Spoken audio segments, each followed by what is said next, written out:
কি কি কারণে কবরের শাস্তি হবে?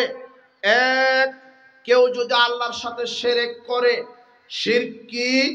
আল্লাহ ছাড়া অন্যের ইবাদত করা, কবর পূজা, মাজার পূজা, খানকা পূজা, পীর পূজা, উসিলা পূজা, এগুলি শিরক। মাজারে সেজদা করলে শিরক হয়। পীরের উসিলা ছাড়া জান্নাত হবে না, এই আকীদা শিরক। পীরের দরগায় মানত করলে বালা মুসিবত দূর হয়, এই আকীদা শিরক। এগুলি বড় বড় শিরক। তাবিজ ঝুলানোর শিরক। শোনেন, তাবিজ তো হাতে গলায় কোমরে ঝুলিয়ে রেখেছেন।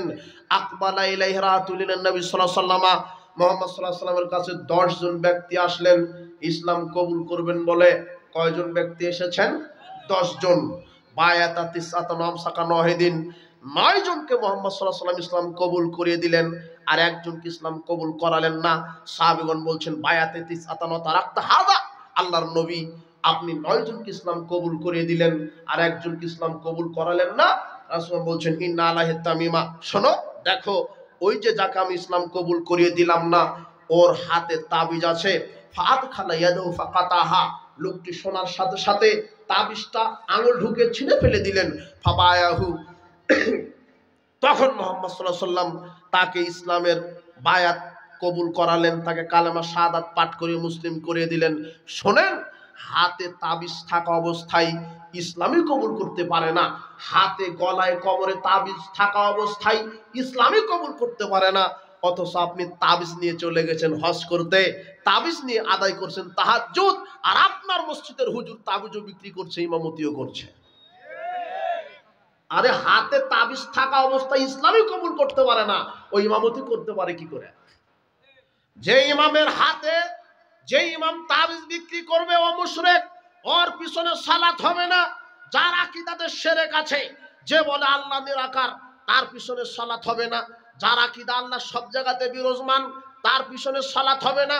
যে ইমাম বিশ্বাস করে মুহাম্মদ সাল্লাল্লাহু আলাইহি ওয়াসাল্লাম গায়েব জানে, তার পিছনে সালাত হবে না। যে ইমাম বিশ্বাস করে হায়াতুন নবীতে, নবী কবরে জীবিত আছে, ওয়াল্লাহি আল্লাহর কসম, যদি মুহাম্মদ সাল্লাল্লাহু আলাইহি ওয়াসাল্লাম হায়াতুন নবী, জীবিত নবী, সে জীবিত আছে, তার মানে সে তো আর কোনোদিন মারা যাবেন না। যদি কোনোদিন মারা না যায়, তাহলে মুহাম্মদ সাল্লাল্লাহু আলাইহি ওয়াসাল্লাম হবেন চিরঞ্জীব। নাউজুবিল্লাহি মিন জালিক। চিরঞ্জীব কে? চিরঞ্জীব আল্লাহ।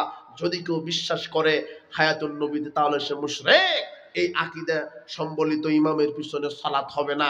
যদি কেউ বিশ্বাস করে পীরের উসিলা ছাড়া, পীরের সুপারিশ ছাড়া জান্নাত হবে না, পীর সাহেব হেদায়েত দিতে পারে, পীরের হাতে মুরিদ হলে, বায়াত নিলে পীর হেদায়েত দিতে পারে, জি না।